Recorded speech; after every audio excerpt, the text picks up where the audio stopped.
Il reste en fait 5 mois parce que la session parlementaire s'arrête, je le redis, le 24 février. Voilà, c'est pas encore une fois 5 mois pour agir si ça devait aboutir sous cette mandature. 5 mois pour agir. Effectivement, merci Madame la députée, merci Monsieur l'avocat. Effectivement, je me permettrai juste, avant de passer la parole à Monsieur Thibault Fraisse, vous êtes rassurant, Monsieur l'avocat, sur la majorité. Effectivement, comme le rappelait Madame la députée, si on veut que ça aboutisse, il faut que ça vienne d'en haut. Vous êtes rassurant quant à une volonté politique de M. Macron. On a tous envie ici dans la salle de vous remercier et de nous redonner foi, mais effectivement, ça nous semble aussi compliqué, vous l'avez souligné, que ça puisse se faire là, maintenant. Rien ne dit que demain, le président de la République, M. Macron, puisse être reconduit dans ses fonctions après les élections. Donc notre crainte, elle est là, de recommencer un combat qu'on mène déjà depuis des décennies, avec d'autres mouvements politiques, avec d'autres présidents successifs, qui ont fait des proclamations, comme le soulignait mon collègue Mohamed, qui vont dans le bon sens, mais qui n'ont jamais abouti à cette loi de reconnaissance. Donc merci en tout cas de nous laisser un espoir quant à la volonté de M. Macron d'aller plus loin. Monsieur Thibault Fraisse, vous êtes là, vous êtes le représentant du mouvement Osez la France, un mouvement lié aux Républicains ici sur l'Auvergne, et donc ce matin, porte-parole quelque part, et vous exprimez au nom de Julien Aubert, qui m'a envoyé personnellement ses excuses. Il ne pouvait vraiment pas se libérer et venir du Vaucluse, mais vous avez échangé longuement avec lui, même tard dans la nuit hier, suite à nos échanges, sur sa prise de position. Sa prise de position autant en qualité de parlementaire, et ça ramène à la question qui a été posée, est-ce que les mouvements que vous représentez sont prêts à aujourd'hui fédérer et se rassembler d'une manière unanime autour d'un vrai projet de loi s'il est présenté par le gouvernement? Monsieur Julien Aubert a cette particularité, c'est qu'il s'est engagé également dans une ligne avec une lettre ouverte qui a été publiée sur la tribune, co-signée par 32 autres parlementaires, où il évoquait, il demandait au président de la République une indemnisation pour une allocation spéciale pour les enfants de harkis. Ça nous a tous surpris. D'ailleurs, nous avons répondu par écrit à M. Aubert. Vous avez bien pris connaissance de ce courrier. On ne pouvait que déplorer cette démarche parce qu'elle n'allait pas dans le sens des associations. Et quand je parle des associations, c'est plus de la cinquantaine d'associations, même si ils vous paraissent peu nombreux. Les représentants d'associations qui sont ici, puisque la plupart sont des présidents d'associations, représentent des dizaines, des centaines d'adhérents. Chacun. Donc la question, elle vous est posée directement, la même qui a été posée aux collègues présents, monsieur l'avocat et madame la députée. Est-ce que demain, une loi de reconnaissance est présentée? Est-ce que les Républicains se rassembleront derrière cette loi et quelle sera leur position?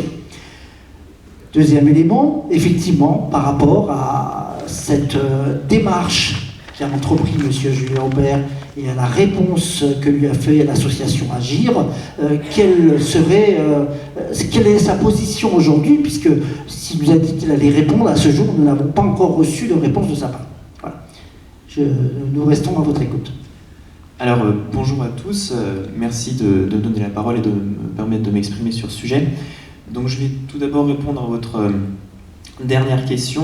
Donc effectivement, concernant Julien Aubert, il a co-signé une lettre ouverte adressée au président de la République qui a été publiée dans le JDD, dans laquelle effectivement il faisait part de cette proposition d'allocation à l'occasion, en l'occurrence, du 60e anniversaire des accords d'Évian, proposition qui a été, à juste titre, je pense, pas forcément extrêmement bien accueillie et qui a suscité une certaine surprise.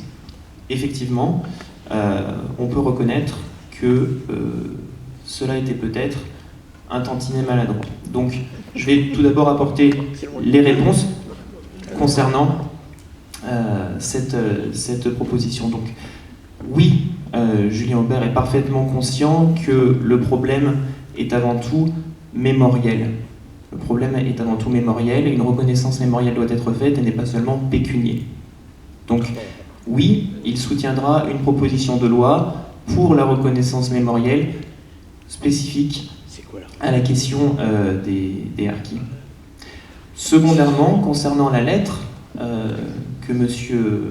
Amoumou avait écrite, et pour lequel il n'y a jusqu'alors pas eu de réponse, il s'engage à y répondre, et il s'engage à ce que Oser la France et des parlementaires républicains prennent directement contact avec vous pour discuter de ces thématiques et pour y travailler ensemble. Donc ça, c'est les réponses que je pouvais vous apporter aujourd'hui en son nom.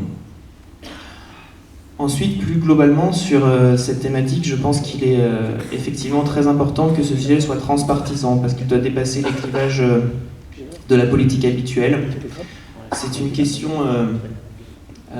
qui nous concerne tous et qui, je pense, doit être reconnue et discutée. Donc en ce qui concerne Oser la France, oui, Julien Aubert s'engagera, et probablement avec un certain nombre de parlementaires républicains qui s'engageront à ses côtés.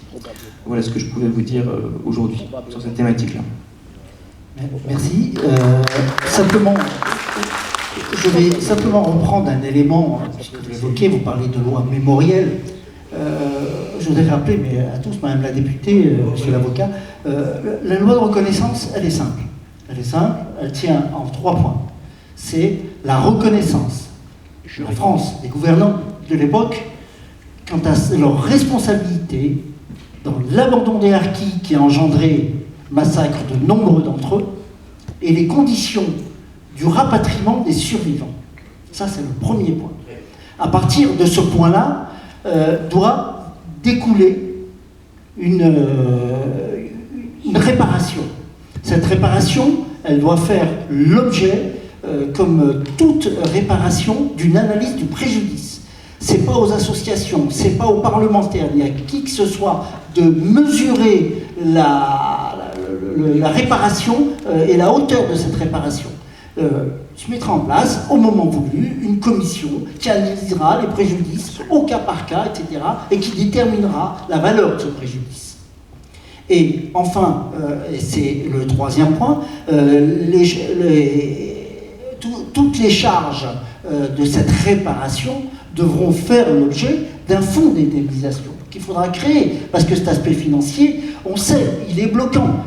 On l'a vécu en 2005 lors de la loi de février 2005, sur lequel on avait beaucoup travaillé avec les parlementaires. Malheureusement, l'article 1er n'est pas passé, n'a pas été voté, il manquait 2 voix. Tout simplement, la réponse qu'on nous a fait, oui, mais les conséquences financières, etc., ne sont pas mesurables à ce jour. On pourrait avoir même de l'autre côté de la Méditerranée des demandes de réparation de préjudice, etc. Et ça a fait peur. Ça a fait peur au gouvernement de l'époque qui a fait marche arrière. Et même si de nombreux parlementaires, à l'époque c'était l'UMP, étaient dans la majorité, a été contre l'avis de leur gouvernement voter cette loi, ils n'étaient pas suffisamment nombreux, malheureusement, pour la faire passer. Aujourd'hui, effectivement, c'est cet aspect-là. Donc il ne s'agit pas simplement d'une loi mémorielle, mais c'est cet aspect-là même de la reconnaissance qui est le fondement même aujourd'hui des attentes des associations et des harkis. Parce que de là découlera effectivement tout un ensemble de choses sur l'histoire en particulier, l'écriture de cette histoire, la réconciliation franco-algérienne, etc. Mais à partir du moment où ce geste sera fait. Bravo.